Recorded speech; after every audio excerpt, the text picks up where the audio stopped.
We're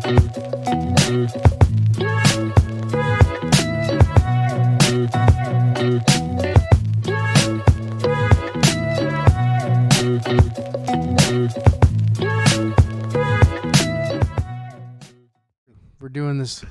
We're doing it live. Frick it. We're doing it live. We'll do it live. We'll do it live. God, I'm so glad he's not around. Well, he is still around. Well, he's around. He just doesn't have much of a platform. Yeah, he does.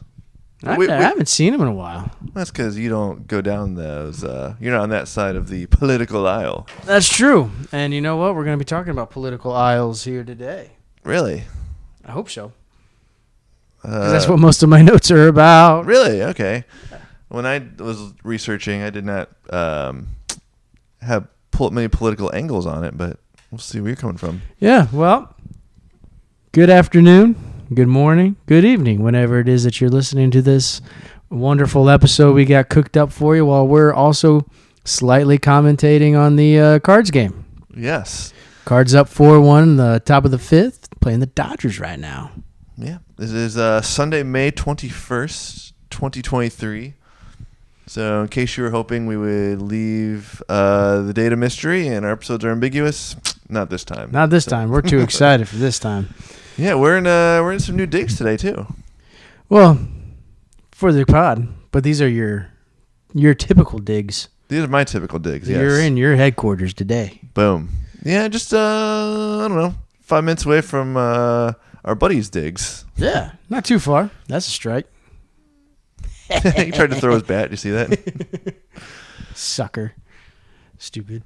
Yeah, so it was a wonderful day here out in the city. Not a cloud in sight. Sort of breezy. Love to see it. Yeah, we can kind of see Forest Park from my windows. Yeah, leaves are blooming. What a wonderful day to talk about Marcel Proust. Boom. Nice. Full count. Are you excited? I'm very excited. All right. You know what we got? Topo Chico? We got that Topo Chico. Oh! All right, Beau. Are you going to be able to open this without it exploding?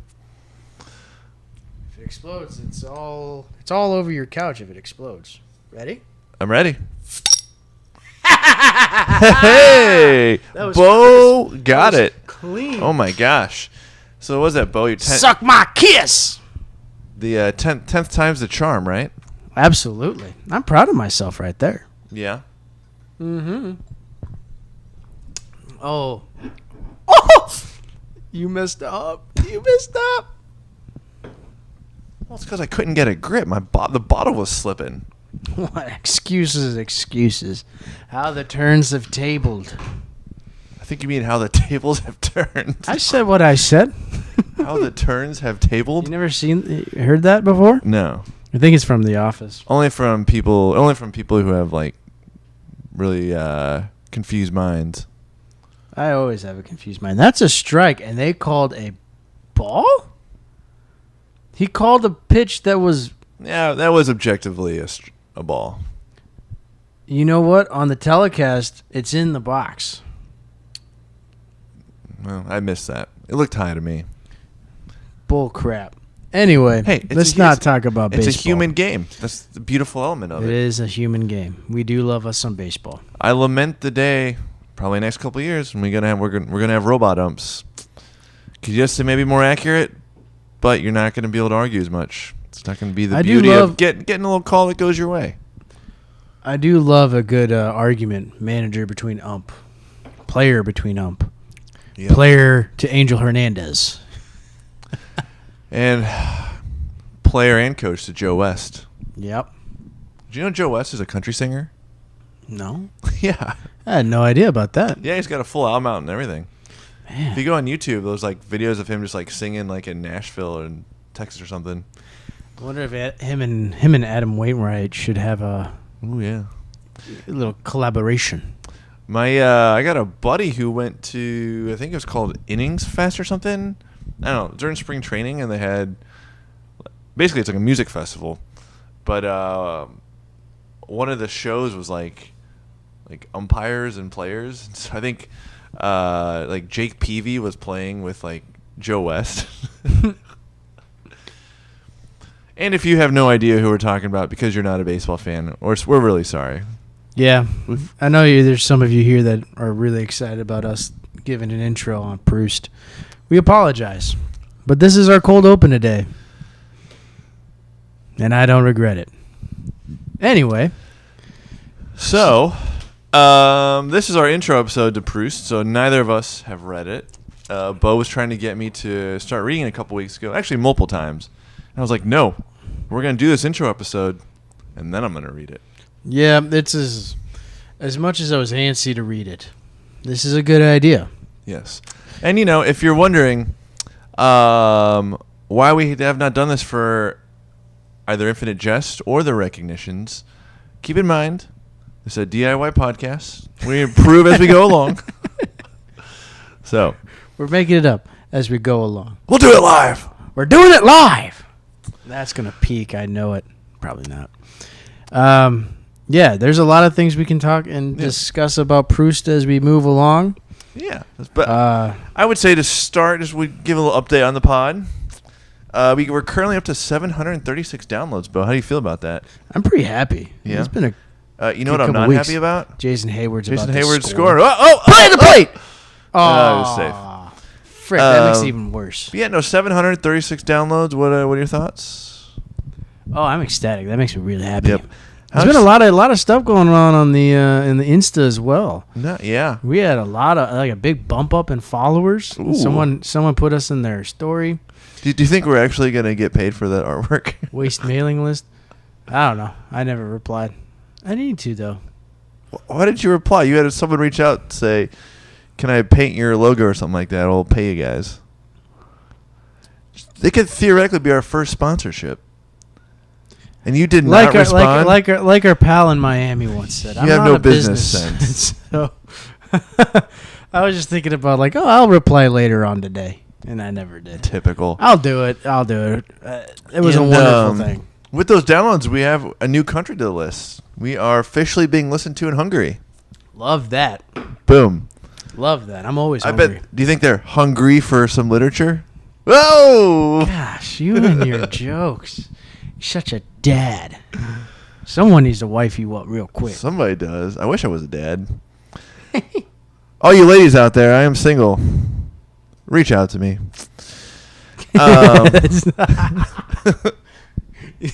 Please reach out to me. I'm single. I'm lonely. I have nobody to share my life with. I just want to talk about books with somebody. I just want somebody's shoulder to cry on when I get home from work. That's an actual evening of Brett Hendricks. Every night of my life. Oh, poor guy. Anyway. But yeah, we don't have any emails, no DMs on Twitter or anything. On the Instagram, we've been chatting with some people. I got a lot of Insta DMs, yeah. Yeah. Some good people out there. All right, well, let's get into this. So, in case you're not aware, we are going to go through the entirety of the In Search of Lost Time series by Marcel Proust. My phone fell onto the delete button. Uh-oh. So most of my notes. There we go. Sorry. Oh, man, that's funny. Most of my notes just got deleted. I say, but before we get into kind of the meat of the episode, let's just talk about, why we chose this series. I like it. Are you going to start off why we chose it? I was kind of in that awkward phase, right? I was like, are you going to start? Am I going to start? But I don't know if we want to actually talk about it. No, you're leading today. So, yeah, I guess, so I'd heard the name for a while. I mean, I don't know, 10, 15 years ago. I guess, when you're in literature circles, you hear Proust. You hear the name Proust. And I kind of thought it was like, Goethe or something. But I didn't really know what all Proust did. And came across Swan's Way, the first novel of the series, a few years ago. And I think I have like an annotated, not annotated, but like an overview of the classics books. Kind of gives a bunch of titles and stuff, and it's in there. And then once we got really into, Infinite Jest and kind of into high literature, we kept seeing Proust's name mentioned, and especially specifically in Search of Lost Time series, Leaf by Leaf. So this is one of his most famous series ever, one of his favorite series ever. And to be clear, To be fair, I got you. This is not a series like The Hunger Games or any of the young adult series. Okay, I think people know that. Yeah, but just I want to make it clear, we're not reading Twilight here. Yeah, we're not. This isn't that kind of story. This isn't some magical realism in a way. So then, I looked into it, and there are 7 volumes, 3,500 pages total, 3,521 to be exact. And I was like, that's just like perfect. It fits the theme of our podcast because it was written as a single work. It was just split up into 7 volumes. So yeah, and it's like it's so much larger than anything we've ever done. So I was like, let's do it. It's gonna be big of a challenge, and I'm glad you cleared the air on that. Because there's probably some good dude, probably in Hungary, who's like, I thought this was about tomes. These are a collection of books, but you're wrong. Most scholarly articles that I've seen so far say they don't really just mention just Swan's Way. Yep. They mention In Search of Lost Time, and that's pretty much how it's recognized. I think I first heard Proust. I'll just talk about one of my main points. Because of Jack Kerouac. Kerouac structured his Deleuze series, pretty much his entirety of his work, as a Proustian thing. So that's kind of when I first heard it. And then I think I watched the review for Swan's Way by Better Than Food. I was like, hey, that sounds like a lovely, nice little book. So then I already went out and bought a copy of it from like Half Price Books or something like that, and I never read it. Yeah. And I was like so close to picking up and reading it a couple of springs ago. Yeah. Is it the same copy we're using? No, it's a different copy. So now I got 2 copies. Okay. That's okay. Well, what copy are we reading? You want to tell them? Yeah. So another reason we chose it was that we found out that the last volume is the translation of it by Penguin was finally being released in this past January. So we decided to do the Penguin edition of all of these. So very, very nice paperbacks. If you want to get a hold of one, follow along with us. We're doing the Penguin Classics Deluxe Edition of Swan's Way, translated by Lydia Davis. So, fun fact, Beau, I also have the next volume. Do you have the next volume? No, I don't. Boom. Budget is a little tight right now. Just closing an apartment, so. Yeah, that'll do it to you. But, so it's 7 volumes. I thought, would you like me to read each of the 7 volumes? Go for it. I mean, we're going to read them all. We're going to read them all. I'll list them. So, a lot of these would be eligible for tomes in and of themselves. Right. So first one is Swan's Way. It is 497 pages.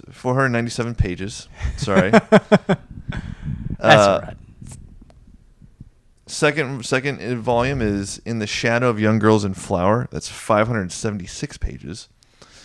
Third volume is The Guermantes Way. 640 pages. Fourth volume is called Sodom and Gomorrah. It's 576 pages. Next one is The Prisoner, which is 448 pages. After that, the sixth one is called The Fugitive. This is the shortest, which is 352 pages. And then the last one, Finding Time Again, is 432 pages. So the entire series was written between 1913 and 1927. So it's a very, very old, almost about 100 years old. It's pretty wonderful stuff. Good thing we're doing it. Yes, I'm so excited. And I have to imagine, after reading Infinite Jest and the recognitions that, I say imagine because I haven't read it, but I imagine it'll be a little bit easier to read. I don't know, though. I doubt it. One, I know that Proust is pretty much known for huge run-off sentences that last pages and pages and pages. That's very true. He's overtly detailed. We'll get to that. And I think like one of his, I mean, I know you're going to talk about one of his big influences later on, but I mean, Flaubert is one of his big influences. And I don't know, have you read Madame Bovary before? Not only have I read Madame Bovary, I've read Sentimental Education as well. Nice. I've only read Madame Bovary. And they're both on my shelf. They're both amazing. Can you find them? Well, I mean, Madame Bovary's amazing. No, I can't pick them out right now. It's in alphabetical order. No, it's not. There's Leo Tolstoy over there. That doesn't make any sense. Hold up. The first 2.25 of my bookshelves are for books I've read, which I place in alphabetical order. The rest is just hodgepodge.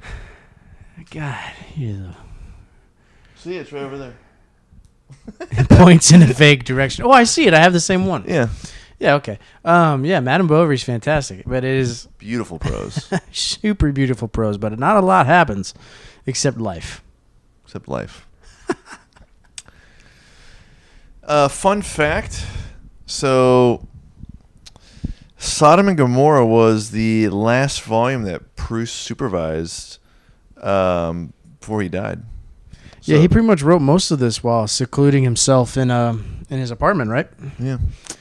Yeah, and then and he was known for like he was a hypochondriac, and then like almost like a unhealthy habit of like redoing everything even after it was published, like making notes, critiquing it, refining it, and just like an inability to just like let it go. Man, what a mind. Yeah. A few of them have been adapted into films. So they did Swan in Love in 1984, kind of based off Swan's Way. Who's in that one? Jeremy Irons. Nice. You seen it? I know who Jeremy Irons is, yeah. I haven't seen it, though. Yeah. I've heard the name Irons. I've probably seen him in things, but in 1999, Time Regained came out, which I believe is a rendition of Finding Time Again.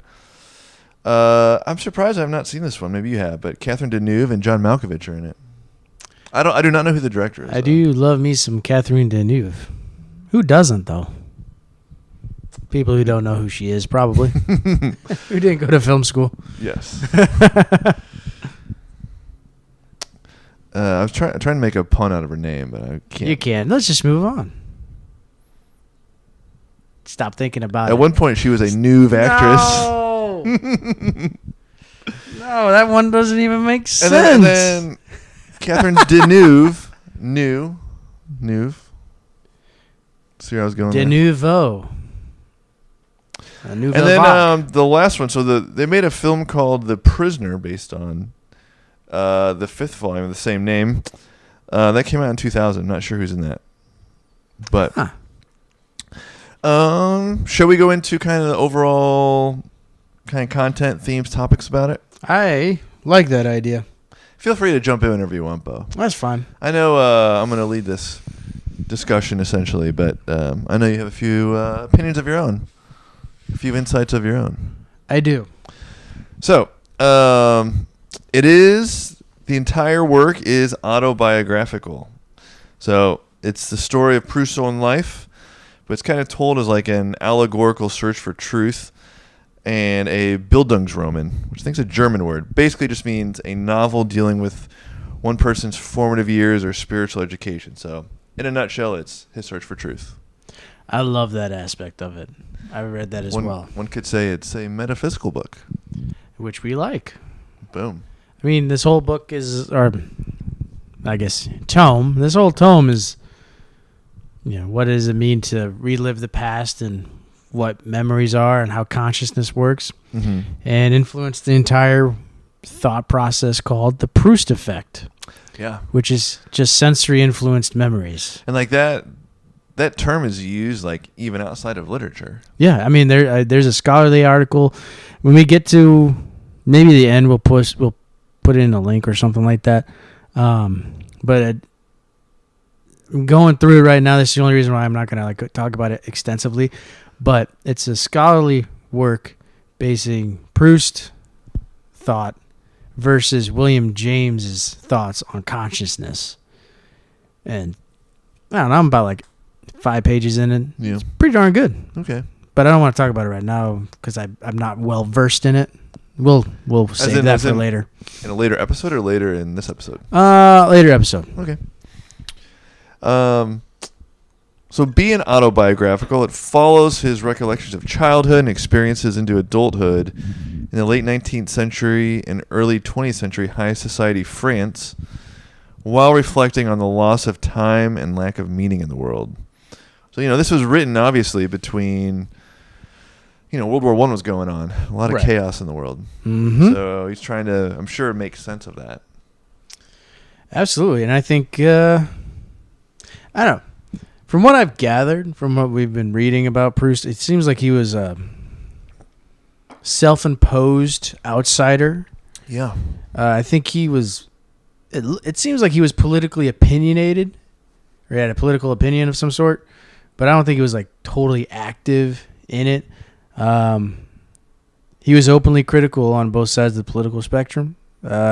He was quoted as saying socialism was a greater threat than the church, but also saying of conservatives, end quote, the insanity of the conservatives are as dumb and ungrateful as under Charles X, and referring to Pope Pius X's obstinacy as foolish. So he's very opinionated on church politics. In 1919, when representatives of the right-wing Action Française published a manifesto upholding French colonialism and the Catholic Church as the embodiment of civilized values, Proust rejected their nationalistic, chauvinistic views in favor of a liberal, pluralist vision, which, if you don't know what liberal pluralism means, we'll break it down for you. Liberalism in this time period, kind of a not so new thought. It's been around for about 100 years at this point, maybe close to. Classical liberalism, political tradition, and a branch of liberalism that advocates free market, laissez-faire economics, civil liberties under the rule of law, with special emphasis on individual autonomy, limited government, economic freedom, political freedom, and freedom of speech. You can look that up on freaking Wikipedia. It tells you that right off the get-go. Pluralism. Was that where you got it from? Yeah, for sure. But I already kind of knew it. Yeah. But I just wanted to make it seem more scholarly than it. To be fair, I would have said. To be fair, if you're listening and thought I was making fun of Beau, I do make fun of Beau a lot. But now I wasn't making fun of him there. I use Wikipedia a lot too. There we go. And then pluralist is a political philosophy, the recognition and affirmation of diversity within a political body, which is seen to permit the peaceful coexistence of different interests, convictions, and lifestyles, which is kind of how we run this podcast. Yes. So I'm very conservative. Beau's very liberal. No, leftist. Oh, he's a self-proclaimed leftist. Yes. Oh, yeah. Because liberalism is close to about what? You're open to all ideas, whereas left. No, I'm open to ideas, but there's certain things in here that I think need to be more regulated. Yeah, more regulated, especially in today's society. Anyway, I just think that it's a good point to point out to people is that Proust was super critical of both spectrums. He was, I don't know. I find that very interesting. In all your quotes, I didn't sense that he was critical of anything on the left. Socialism was the greatest threat than the church, and he was very opposed to organized church. I thought you said he said that the church was a greater threat than socialism. No, other way around. Okay, that makes sense. Okay, I got you now. I was like, Beau, where are you going, hey, buddy? There we go. Ding dong, dayong. Oh yeah. Speaking of that, segue sidebar. So, Paul DeYoung is a player on the Cardinals team. People are like, "Gosh darn! I just get to Proust more." And you know what? I completely actually forgot about this, but since you said that, I get to make fun of you now. So if you listen to our last show, you were probably left hanging because you thought I was going to make fun of Beau, but I told you I was going to save it for the next real one. So basically, all this started was, Beau and I, we text each other when the Cardinals are playing. Which is a lot. It is a lot. Back and forth. Yes. And let me find it here. He just texting me some very corny sayings. I have a couple nicknames for all of the players that I've Yes. seen, or I like update my own. Here we go. Let's see. Like up right now is Donnie Baseball, which is Brendan Donovan. All right. But I called him something else too. Who, Brendan Donovan? Yeah. I don't know. Let's see.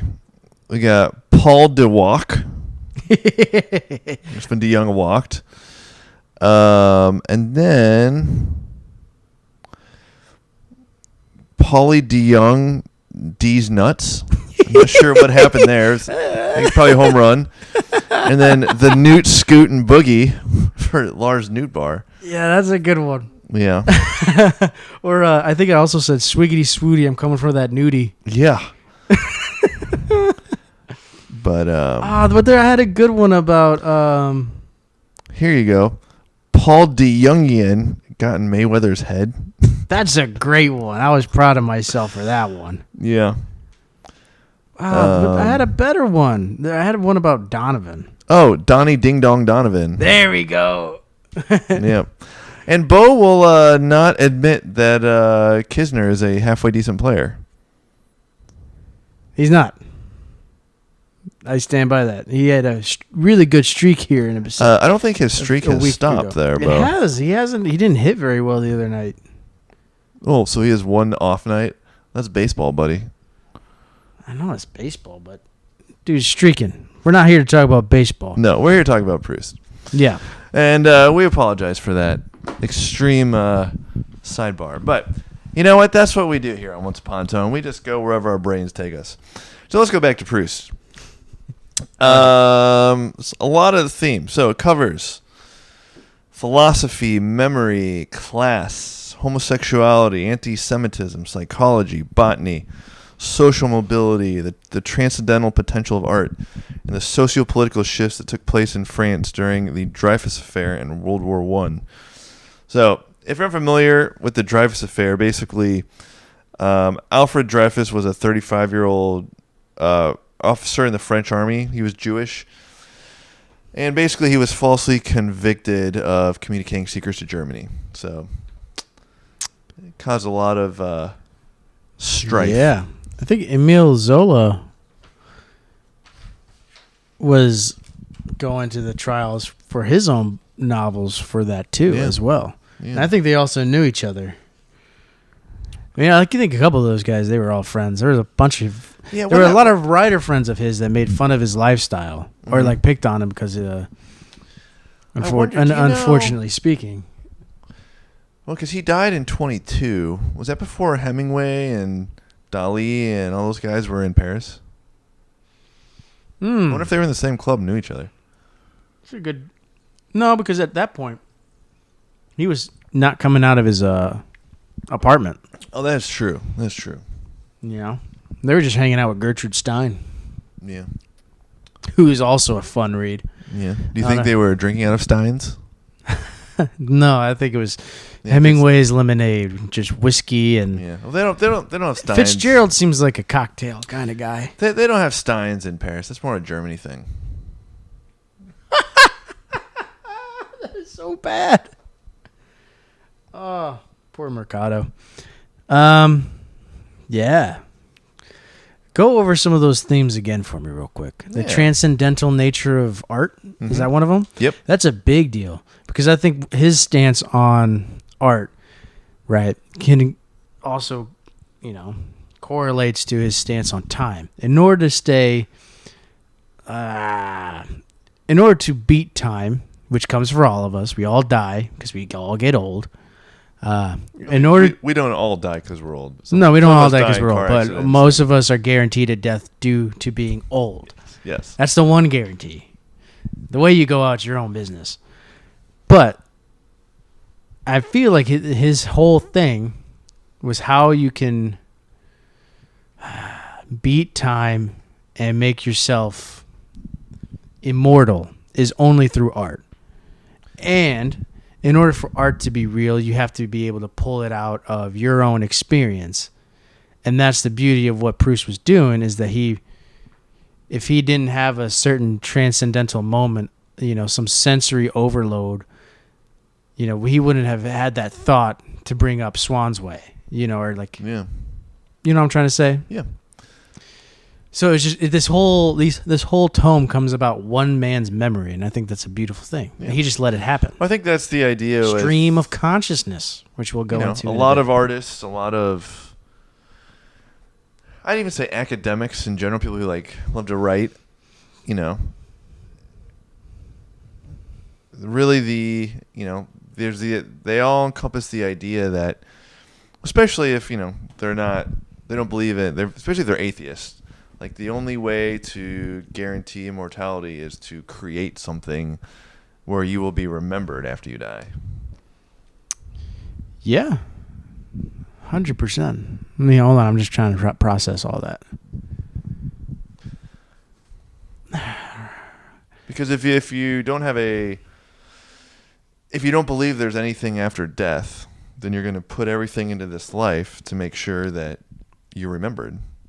And if you're an artist, there's no better way of doing that than to create something that people will experience.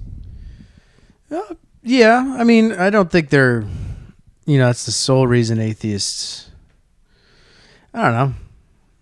Atheism's a hard. It's a hard thing to define, because, most atheists are just agnostics, I think, in a sense, where most people who say they're atheists also, at least around here in the Midwest, they mainly just mean agnostic. They don't conform to any organized religion, you know what I mean? No, I think most people are spiritual nowadays. But even if you're agnostic, mm-hmm.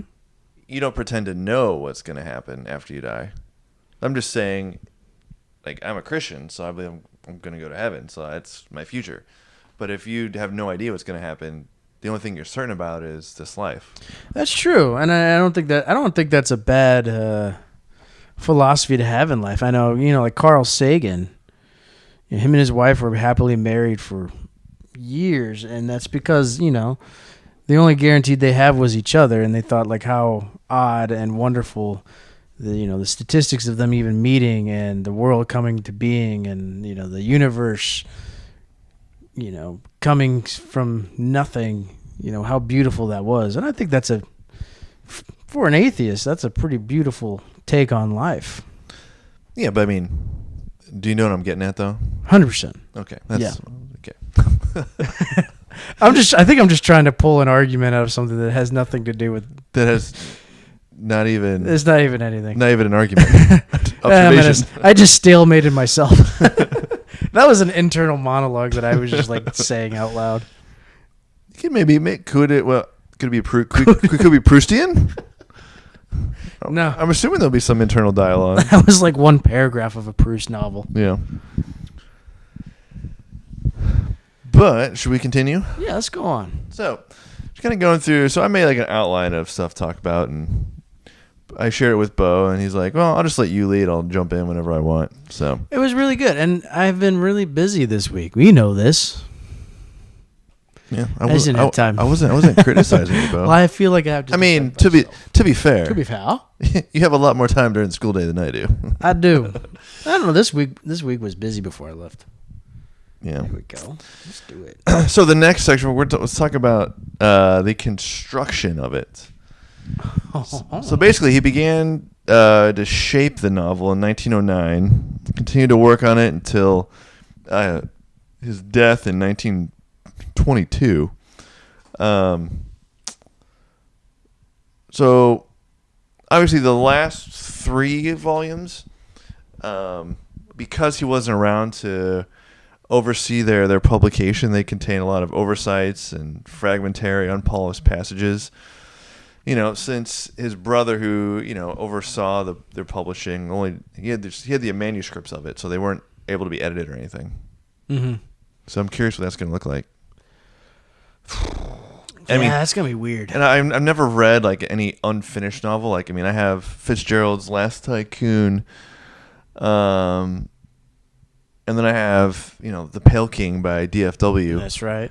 Which is unfinished. So Then I don't really. Isn't which Kafka book isn't finished? Oh yeah, all of them are unfinished. So is it kind of like a Kafka type thing where? I don't know. No, I guess Proust wanted all of these to be published. Yeah, but I guess with Kafka stuff, they don't. If it fits with Kafka, because there really aren't any. Nothing gets tied up in Kafka. Yeah, but man, I still don't understand. All that to say, I don't really know what that point is at the end of an unfinished novel. If they just literally just cut it off where the manuscript ends, if there's any note about it, or yeah. I want to know if I'm the only person out there who just doesn't think that Kafka's that big of a deal. I think Kafka's. I think he's important. Don't get me wrong there, but I read the Metamorphosis, so I was like, yeah, that's fine. You have to read America. Actually, no, you have to read The Trial. Kafka is hysterical. I know I've said that. The thing is, how is he so funny when everyone talks about how existential and depressed he was? It doesn't have to be one or the other. I know, but maybe it's because I have read The Trial. It's hysterical because his characters just get in these random situations that are so completely random they're just comical. Okay. So you almost have to read them from a 30,000 foot view. Keep that in mind. You have to keep that in mind as you're reading. All right. It is very dry to read. It's not one of those books where you're like, oh, I stayed up all night because I couldn't put it down. It's one of those books that honestly, if you're even the least bit tired, don't read it. It's probably how we're gonna feel about Proust. I don't know. It's dense, man. It's gonna be a challenge, but we're excited. But let's talk about the style a little bit of it. All right. So I found an article in the Washington Post that by Charles Aerosmith. He wrote it in 2022. His name is Aerosmith? His name is Aerosmith, yes. That's awesome. Not like the band, like a bow and arrow. Whatever. Arrow Smith. Oh, it still sounds like Aerosmith to me. It is pronounced Aerosmith. It's pronounced exactly the same. Living it up when I hit. Well, can you do that again? No, I'm okay. Okay. So, and I'm going to reference him in a couple other portions of this, but he wrote, quote, a summary of it does none of the volumes justice. Proust reveals his characters' natures only gradually. They change, and thus the full effect of In Search of Lost Time can only be felt cumulatively. The author himself warned against attempting to understand it from its constituent parts, saying that, quote, the ring of keys is not in the same part of the building as the locked doors. Nor can the wisdom one derives from reading Proust be easily distilled, although there are occasional lines so short and devastating, especially when compared with his longest sentences, that his meaning is delivered with the force and clarity of a sucker punch.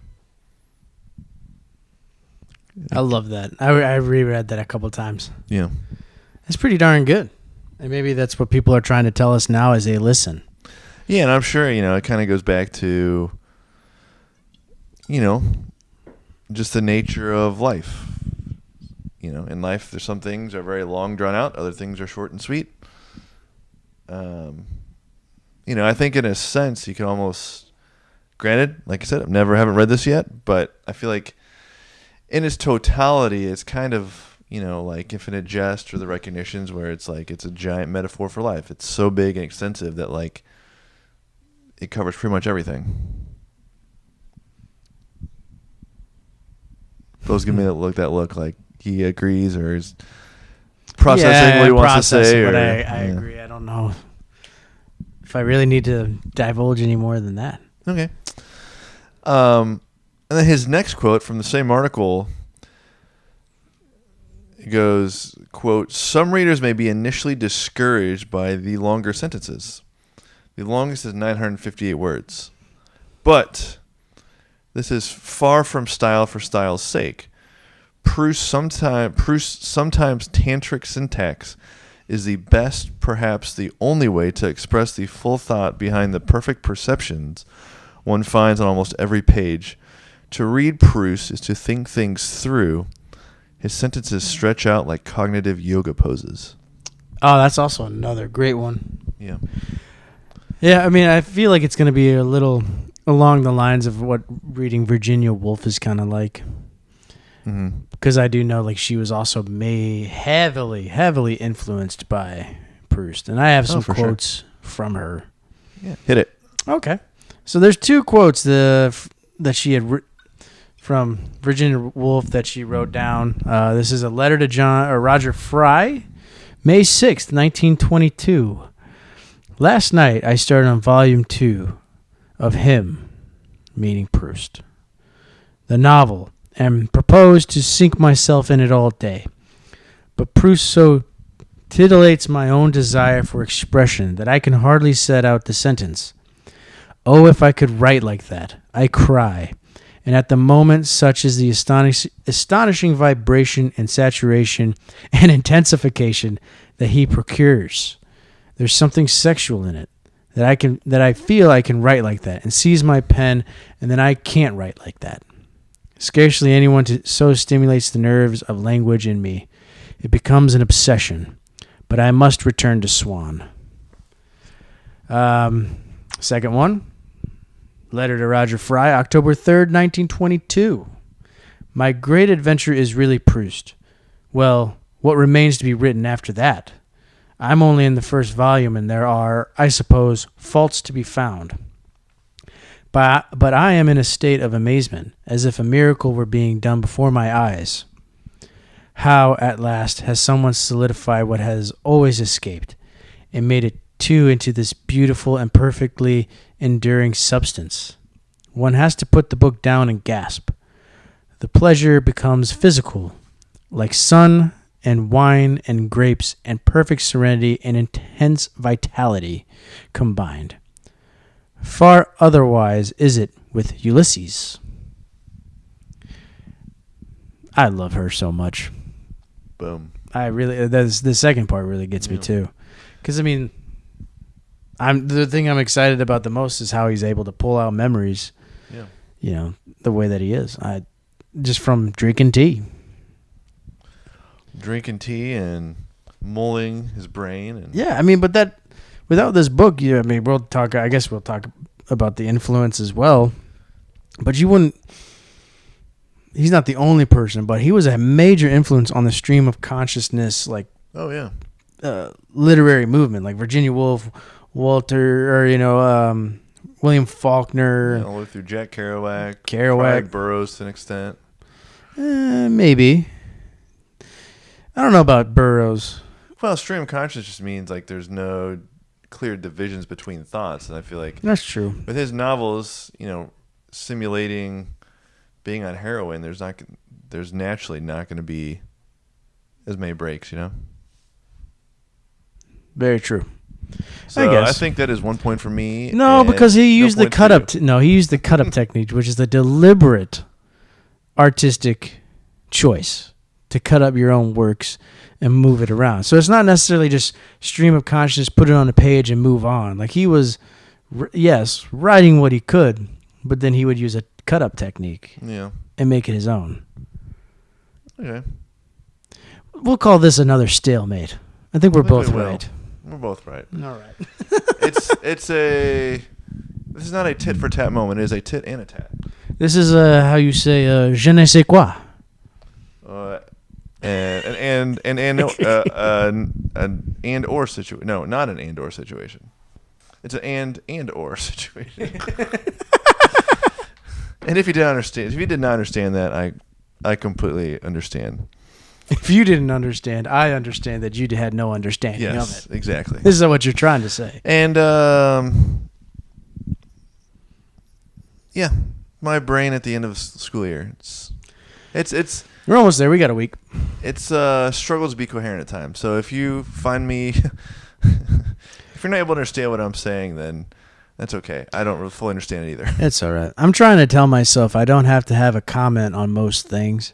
I think I'm just talking because I'm nervous. But since I don't really know much of Proust and I haven't read an actual novel by him, I don't have much to say about it. Other than I'm just excited. Boom. I'm excited too. So I was doing some research too. I found an article by Oliver Munday, M-U-N, not M-O-N, in case you're wondering out there. He wrote in The Atlantic in 2020. He gave probably, I'm trying to think how to phrase this, the most comical and fitting introduction to Proust. Would you like to hear it? Oh, I'd love to. Kind of sums up everything about Proust. Okay. He writes, one morning a few weeks ago, I sent my friend a Proust text. It was a photo of a page from Swann's Way, and it took several attempts for me to capture the near page-length sentence in its entirety. Next to me, my 2-year-old daughter slowly guided a spoonful of oatmeal into her mouth, noticing my struggle. "Daddy, what are you doing?" she asked. The answer being insufferable. My friend's response shortly thereafter confirmed this. Quote, "It's too early for me to follow this sentence." End quote. Yeah. I think I live in that whole without the kid, but I feel like most people are like, yeah, you know what, this is too early for me, Beau. I can't do this right now. I'm like, oh, that sucks. So I think as we go through it, there's going to be a lot of times when, like with Infinite Jest and the recognitions, we're probably going to get frustrated with it, like any novel of this length, but it's just part of the process, Mm-hmm. Absolutely. He also quotes in this, Monday does, he goes, "The novel's obsession with perception is part of why so many people find reading Proust to be profound. The philosophical interrogation of time, the discursive meditations on art, the musicality of its structure. Yet beneath these lofty ambitions is the beauty of his descriptions. Characters, emotions, and ideas are all rendered with such precision that the reader never suspects a hierarchy." So I think probably even more so than Infinite Jest and the recognitions, the descriptions are going to be at the forefront and what it's really known for. Oh, it's almost going to be like you can touch it, you can smell it, hear it. I like the phrase interrogation of time. Yeah. Right? Because everyone's fighting against time. Whether one's peaceful or not, we're up against the clock. You're up against it, yes, yeah. Regardless. And there's some things you want to take with you when you leave, or you want people to realize or know about or share with people. And I think that's all the point of it is. And I don't know. Do you have anything, like you have a memory that you wish to share, make it immortal and make it last? I mean, nothing comes to mind at the moment. Really? Yeah. I'm sure if I ever get married and have kids, probably my kids' births. I had a Proustian effect the other day. You like that? I had a Proustian effect. It's real. Yeah, I mean, I had a certain smell of, and it transported me to when I was like 4 years old, and I had a crush on my babysitter. Her name was Trista. Ooh, Trista. I thought it was a wonderful name. Rare. She was my next door neighbor. She was like, I don't know. Did you tell her you were going to marry her? I think I did. And I gave her a kiss on the cheek, and I was so embarrassed by that. I just went to bed. But I forgot what I think I was thinking about the N64 and playing GoldenEye, and then the smell of a certain type of soap, and it just transported me. I was like, whoa. Okay. I haven't thought about Trista in ages. Yeah. I wonder if you have a Proustian memory you would like to share, hit us up on the DMs. If you want to talk to Brett, go to Twitter. If you want to talk to me, go to Insta. If you want to talk to Brett again, hit us up on the email. And all of these are Once Upon a Tome 22. Exactly. Once Upon a Tome 22. Once Upon a Tome 22 at gmail.com. We have not gotten an email in a few months, so. Yeah, I don't think people use email much anymore, anyways, except for work. Yeah, but we still have it. It's an option. Yeah, it is an option. Anyway. I mean, we use Gmail for... I have a personal Gmail account. You have a personal one. I do. It's usually just a bunch of spam. Yeah. Speaking of memory, going back to it. So probably the literary... I want to say creation, but I guess the literary tactic he's most known for is that of involuntary memory. It's kind of not a whole lot of people before him use it, so he's really the one who brought it to the forefront. So you want to explain what that is? I do. I'm about to. So basically, it is the unbidden remembrance of things past. So it's the book's most celebrated contribution to the narrative form. So apparently, the pinnacle of it is in the Madeline incident, in which the hero's childhood is reconjured by the taste of a small cake dipped in lime blossom tea, is known even to readers who haven't cracked the spine on Spawn's Way. Or Spawn's Way. Sorry. Swan's Way. Man. Todd McFarlane called. He wants a freaking check. Man. End of the school year. If you're not a teacher, you don't understand, but it's just extreme fatigue. Excuses. They are excuses. I understand. And then lastly, so that the potential of sensory memory to facilitate this kind of time travel is central to Proust's art. So basically, what this is getting at is having memories triggered subconsciously by certain sensations. So whether you smell something, it takes you back to a childhood memory. Whether you see something, it takes you back to like an experience you had years ago. It just basically, and it's a random thing evoking a long buried memory. Probably the best way of describing it. Yeah, I like that. Let's see if I can build upon that.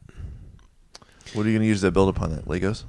Yeah. Well, I can't say that. Never mind. Were we about to say something that's not kid friendly? Yeah, I was.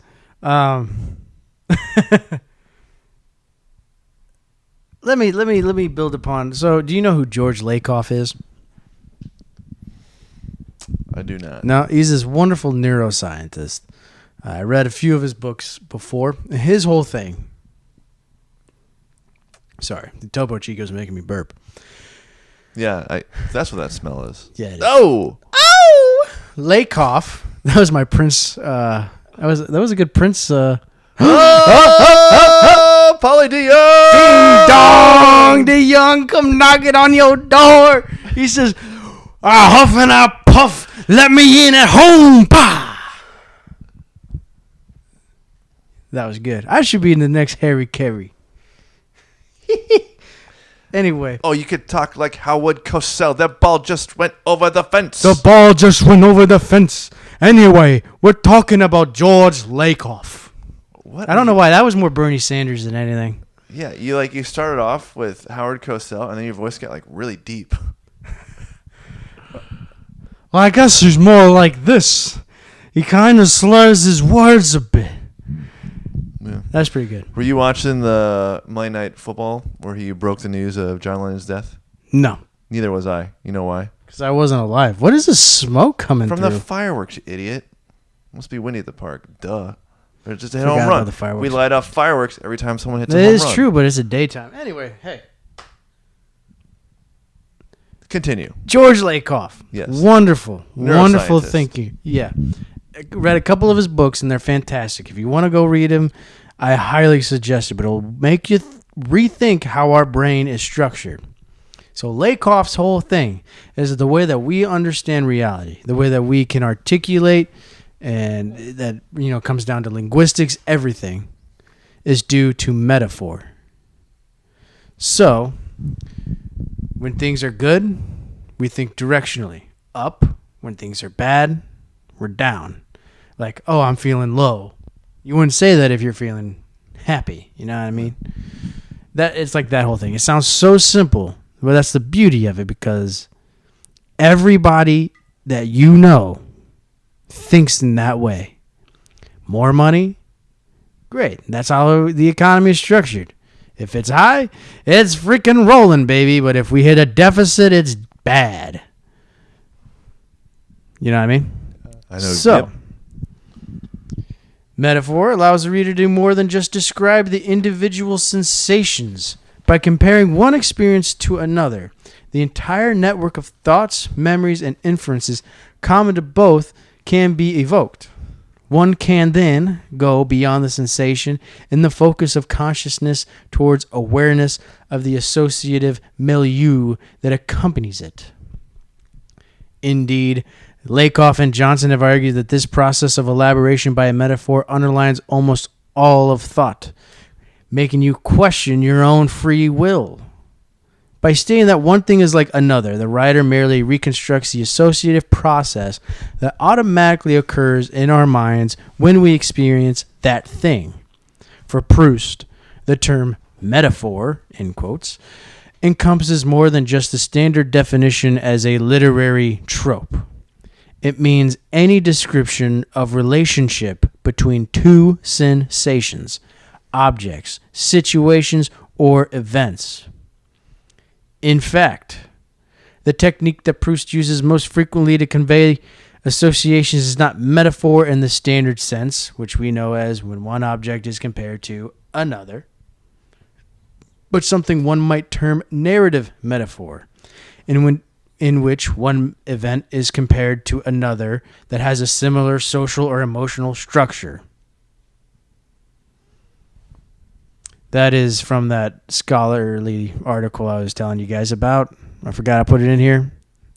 I'll make sure we slip it in as a link somewhere along the line. But that was just a little snippet from that. So he's just talking about how Proust uses a metaphor and how it's not as simple as, I am a rock. I am hard. No! Rocks are hard. Have you ever met a soft rock? Anytime I listen to Seals and Croft, maybe some Steely Dan, Hall & Oates. There is a lot of soft rock out there. I'm talking about the actual physical element. Sand, pebbles are technically rocks. Pretty soft in my hand. Sand is hard. You ever try to walk on sand? Yeah, it squishes in my feet.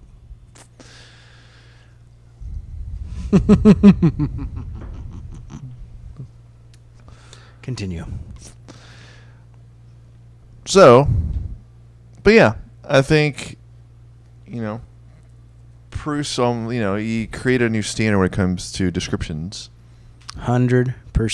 Which is kind of what I was trying to get at there. Yeah, I think, I've read there's, in the literary world, there's life before Proust and life after Proust. Yep, I agree. He's a seminal figure. So shall we talk about his legacy? Absolutely. Yeah, I think this is probably more. Well, yeah, I'd say probably more quotes about this in the other sections, but not really. So, do you remember Charles Aerosmith? Yes. Bringing it back from like 10 minutes ago. So he goes, quote, "Though Proust is unignorable, he's often neglected. His reputation for being difficult can put off even ambitious readers.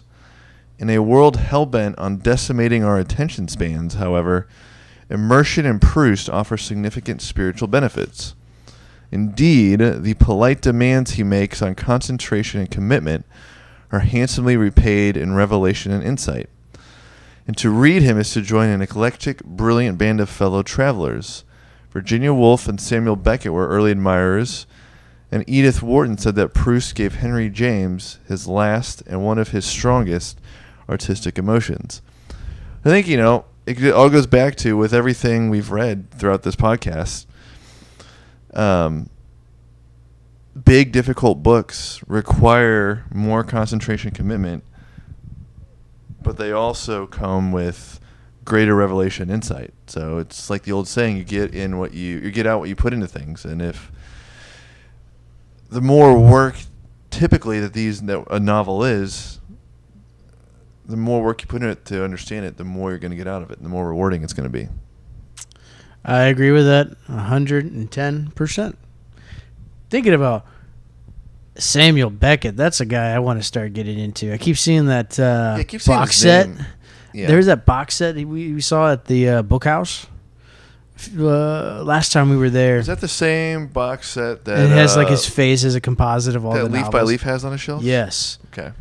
But he's notoriously difficult. Like Joyce difficult. Really? Maybe even worse. I say we lead Ulysses beforehand before we do that. I don't know. Yeah, I do. I really need to read Ulysses. I feel like we bring that up every once in a while. Can you spot it on my shelf? It's right there. It is right there. You don't know where I'm pointing at. It's right there. It's the one that's laying on its Yep. back. It's the white cover. Yeah. What happened here? Libertor hit him? Hit by pitch. Oh, what a loser. I just want to know why Libertor is in relief when he's a starter. That's what I want to know. Maybe since we're currently in the middle of like a 6-man rotation, right? So you got to fit him in Yeah, somewhere. and this is a 4-game. Yeah. So I guess things restart anyway. What were we talking about? Back to Proust. Back to Proust. Beckett, Joyce. Yeah, and one cannot, again, overestimate the influence that he had on Kerouac. Kerouac was quoted in 1956 as saying, "Everything from now on belongs to the Deleuze legend. When I'm done in about 10, 15 years, it will cover all the years of my life, like Proust, but done on the run. A running Proust." This is kind of like a thought about the connection. This is another article called Memory Babes, The Legends of Proust and Kerouac. Time out. Memory Babes? Yeah, that's the legit title of it. Memory Babes, The Legends of Proust I'm and just Kerouac. picturing like a super cheesy like calendar. But this is a Mirzaha Brunkovic? I don't know, man. Hey, Probably Bronkovich. if you're out of there, maybe. If you're out there, I'm sorry. It's a wonderful read, though. Do you know what a satori is? A sartori? Yeah. Well, I'm thinking it's like a piece of clothing because sartorial means related to clothing and fashion. Wrong. Satori is a Japanese Buddhist term for awakening and a comprehension. Ooh, can I throw in a slight sidebar real quick? Absolutely. Speaking of Buddhism, so remember how we watched Bardo a few months ago? Yes. So I thought it was. I don't actually. You're probably correct in that it's Bardo, as in the Buddhist idea of in between, when you die and whatever else happens. Mm-hmm. But I, going into it, took it to mean, because Bardo in Spanish means bard, and it was largely in Spanish by a Mexican director. Oh, so he was comparing himself to the bard. So it could be both. As I don't know. a bard. Yeah. Yeah, it could be both. But anyways, you mentioned... That's fascinating. But you know what? I think that's also intentional. It probably has to Inaritu be. definitely Yeah. made that intentional. Because, I mean, Yeah. it is him being okay with passing on to the next life. Yeah. But since it is, yeah, absolutely. Yeah. But anyways, like it. time back in. So I've been wanting to mention that on a podcast for a while, and then you just gave me the perfect opportunity to. You're welcome. And you know what, folks? I never pass up a great opportunity to talk about something that I want to talk about. As most people are. But yeah, I think the Kerouac and this wonderful writer here both pointed out that most of the works of Proust are meant to be a satori. He's trying to define exactly what it means to, the true nature of reality and what it means to be a human being. Try and describe the best way for the human condition that's relatable, that's challenging, that will also lead you to transcend and change your own life. There's a lot of videos out there on YouTube, and there's 90% of them that were like, how Proust can change your life. 10 ways that Proust can change the way you think. And it's like, who are these influencers? Yeah. You looking at me, I'm like, you never read Proust. Don't even. No. I'm being an elitist, and I know that. Well, they're probably the same ones who they made videos on how Twilight can change your life. Based Look on at the if you're on stacks. Team Edward or Team Jacob. Book haul, and it's not even the spine. It's just them holding what's clearly Photoshop books. You're like, yes, this ain't good. I mean, we're up 7. I'm not too never worried. mind. Oh, who cares? Back to the legacy. I mean, are you done? Absolutely. Okay. So Edmund White, he's a contemporary author, but he wrote an article kind of reviewing In Search of Lost Time series and Proust in 1999 in the New York Times. I have a couple quotes from him. First one, he wrote, "In England, not long ago, a survey of writers and critics revealed that the 20th century novelist they most admired and who they thought would have the most enduring influence on the next century was Marcel Proust. Certainly the Madeleine moistened by herbal tea has become the most famous symbol in French literature. Everyone refers to sudden gusts of memory as Proustian experiences. Snobs like to point out that if the Proust had been better mannered and not given to dunking, world literature would have been the poorer for it. Even those who haven't read Proust speak of him freely and often." Yeah, 100%. And if you're into music as much as we are, and if you're into lyrics as much as I am, you would you can definitely see the influence that Proust has had on major recording artists. Oh yeah. Like my boy Bob Dylan. Of course you did. Blood on the Tracks, Tangled Up in Blue. Like there's starting off that. I mean, he's just remembering everything. Now, do you think the majority of, we'll say musicians, specifically songwriters, are aware that they're channeling Proust? Some of the ones I'm going to name definitely are, because a lot of them are major readers. A lot of great songwriters are. You'd have to be, I would imagine. Exactly. So, yeah, Bob Dylan. Nick Cave. I don't know if you're a big Nick Cave fan like me, but... Yeah. He was a big folk guy in the 70s, 80s? No. Who am I thinking of? You're thinking of Nick Drake. That's what I'm thinking of, Which could also probably be an argument that Nick Drake could probably have been interested in Proust. No, Nick Cave was a goth artist who made... he was like the darker version of Bob Dylan and Tom Waits. So he made goth rock with The Birthday Party and then made his own type of thing. Collection of like neo-Western type goth music. He talks about like murder, Book of Revelations, or not the book, Old Testament type stuff. Heavily dark. You know the song Red Right Hand? Everyone knows this song. I probably heard it. I would recognize that. Have you seen Peaky Blinders? I get a few episodes. My dad loves it. Okay, never mind. I've never seen it either, but I know that it is the theme song, I think, for it. Okay. Anyway, he has a song from that album, the same album as Red Right Hand, called "A Nobody's Baby Now." And he uses the exact type of language that Proust would use in order to conjure up the ghost, right? The memory of a certain woman that he loved once. Okay. Joni Mitchell, as we know, Blue, The Hissing of Summer Lawns, Big Yellow Taxi, all these sorts of records that she made, Both Sides Now, that one especially. She's wonderful, Eamon Dunes, I don't know if anyone likes him, but he's a big reader, so it wouldn't surprise me that he's influenced and loves Proust. No, I think that's all interesting. Oh, yeah. We really need to do an episode of lyrics. You would definitely lead that one. I would. Yep. I would be so... Because we all know... hammered about it. We all know when I'm not the greatest with song lyrics. I'll often sing a song, and then Beau will remind me that the lyrics are completely wrong. And it's not even in the same melody. Not even in the I mean, to be fair, I'm not really much of a singer, so I struggle to get in tune. True that, Holmes.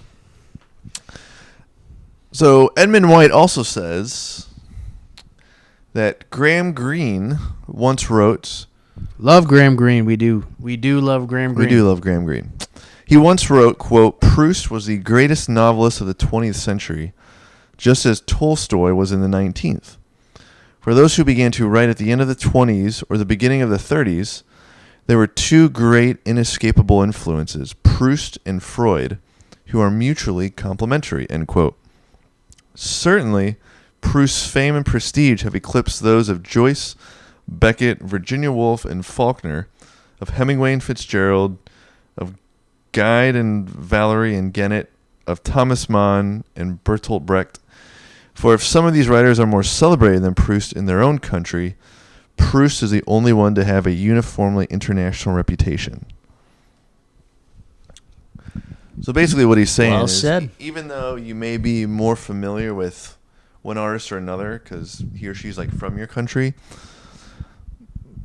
like Proust was the only one who was able to gain like truly international fame. Yeah.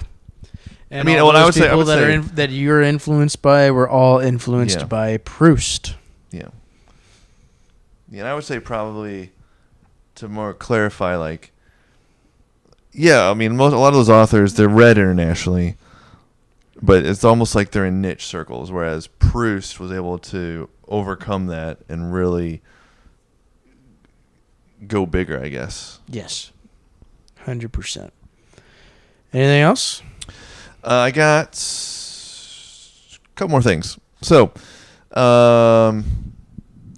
Oliver Monday, and go back to his Atlantic article, he writes that Marcel is perhaps the most sensitive creation in all of Western literature. I liken him to a sponge, and not just because of the way he so deeply absorbs the phenomena of experience, but for the way he's managed to wipe clean the grimy paint of my own perception and change the way I see. That is a thought about Proust. Is most existentialists or nihilists would not agree with how optimistic he is about the human condition. Yeah, But he makes you feel good at the end of the day. And I think, one of the reasons people say that reading him really changes them is, from my observation, like I said, haven't read any of it, but it almost like, in some sense, retrains your brain how to take in life, like to pay attention to the details. Yeah. Construct the own subjective reality that you have of your own life.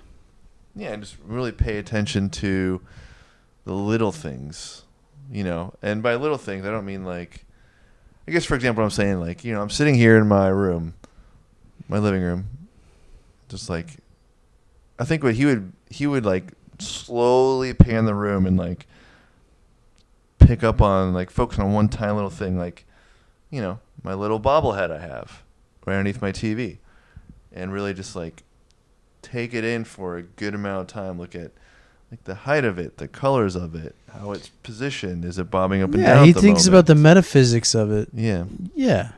The atoms that construct it, the underlayer of And what the constructs the colors. atoms. Yeah, exactly. That's a wonderful thing. A couple more things.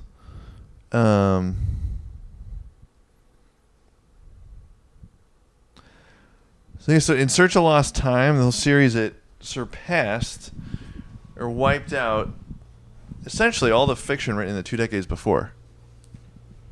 So meaning like what was thought of as high literature in the decades before, like as soon as Search of Lost Time came out, was like, oh, that's actually pretty crap on the whole.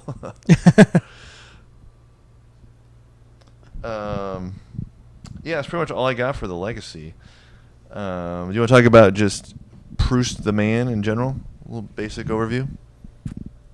I mean, that's pretty much all I had was his political affiliations and stuff like that.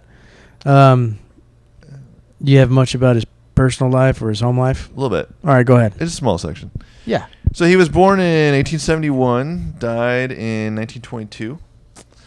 So his literary influence included Saint-Simon, Montaigne, Stendhal, Flaubert, George Eliot, Dostoevsky, and Tolstoy.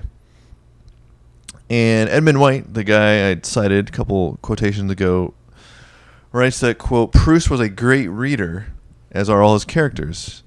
He wrote, quote, real life, life at last laid bare and illuminated, the only life in consequence which can be said to be really lived is literature, end quote. Say that last part again? Real life, life at last laid bare and illuminated, the only life in consequence which can be said to be really lived is literature. Interesting. Interesting. I like that sentence. It's very deep. It is. So are you saying that we can only appreciate and live through a life in terms of the structure of a book? That right now all we're doing is just experiencing it at the moment? I don't take it that way. I take it to mean that that life can only truly be explained in the form of a book, in the form of literature. Okay. Yeah, I mean, I think any sort of art form would have a good definition of what life would mean. I was just kind of thinking, like, you see the life of a character or the life of the world You could take through the book, I guess. There's multiple angles. Yeah, you're right. You're right. You're right. Yeah, you're right. Continue. Just one last thing. As we mentioned, or if you're not picked up on this, then I'm sorry, but you're a little bit, how should we say it? You're not perceptive to our comments, but he's considered by critics and writers to be one of the most influential authors of the 20th century. So, some other authors who are really admired him were Nabokov, obviously. Shelby Foote said that there is no equal. Shelby Foote was in Ken Burns' Baseball. Yep, he's known for his Gods in General series. Yeah. Which I know I've never read. Apparently they're great novels, though. Great historical fiction. But he wrote that there is no equal to Proust beyond Shakespeare. He held him that high. That's awesome. Yep. I'm excited. So I am beyond stoked. That is all I got. Those are the extent of my notes. I think you did a great job. Well, thank you. I think most people will consider you doing a great job as well when they hear this. Ooh, well, that's good. And if they don't, then they won't be seeing anything from me on the DMs. Anyway, that's our episode today. Want to just give you a little intro to Proust. Yeah, Swan's Way. We're hoping that you join us on this ride. Yeah, if you feel like reading In Search of Lost Time along with us, just let us know. Yeah, we'll obviously hit us up. Yeah, we'll post the picture of the actual book we're going to use in case you want to get it and follow along. There are 7 novels, 7 volumes in the series. In my mind, depending on the length, we're going to try to get through 1 a month, give or take. So probably be on the Proust train for, I don't know, I'm saying 8 to 9 months, both things shorter, but you never know. Yeah. I say October. Our reading pace is in flux. I think it took us about 6 months, including the summer, to get through Infinite Jest, 5 months to get through the recognitions. The reason I think it's going to be a lot longer than that is because Infinite Jest was about 1,100 pages. The recognitions was 960 something. Felt longer. In Search of Lost Time is 3,500. So yeah, but it all depends on how. We do have summer. Yes. Does my boy take it to the yard? No, he doesn't. No.